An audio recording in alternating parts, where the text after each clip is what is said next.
నరసింహస్వామి దేవాలయం. దీని చరిత్ర ఒక అద్భుత కథ.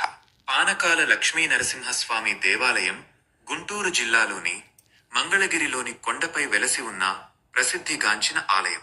ఈ ఆలయానికి చాలా ప్రాచీన చరిత్ర ఉంది.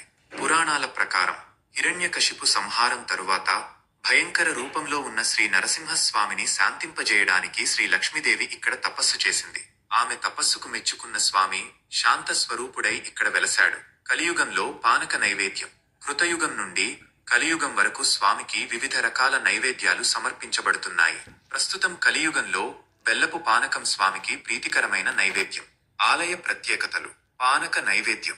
స్వామివారికి పానకం నైవేద్యంగా సమర్పించే విధానం చాలా ప్రత్యేకమైనది. లోహంతో చేసిన స్వామి ముఖం మాత్రమే తెరచిన నోటితో దర్శనమిస్తుంది. పూజారి గారు పానకాన్ని స్వామి నోట్లో పోస్తారు. పానకం సగం అవగానే గుటక వేసిన శబ్దం వస్తుంది. చీమలు లేని ఆలయం. ఈ ఆలయంలో ఒక్క చీమ కూడా కనిపించదు. 3 నరసింహస్వామి ఆలయాలు. మంగళగిరిలో మరో 2 నరసింహస్వామి ఆలయాలు కూడా ఉన్నాయి. ఆలయం యొక్క ప్రాముఖ్యత. పుణ్యక్షేత్రం. శ్రీ పానకాల లక్ష్మీ నరసింహస్వామి దేవాలయం భక్తులకు పుణ్యక్షేత్రంగా ప్రసిద్ధి. దేవతల ఆలయం. ఇక్కడ రాత్రి సమయంలో దేవతలు స్వయంగా పూజలు చేస్తారని నమ్మకం. తీర్థయాత్ర. మంగళగిరి.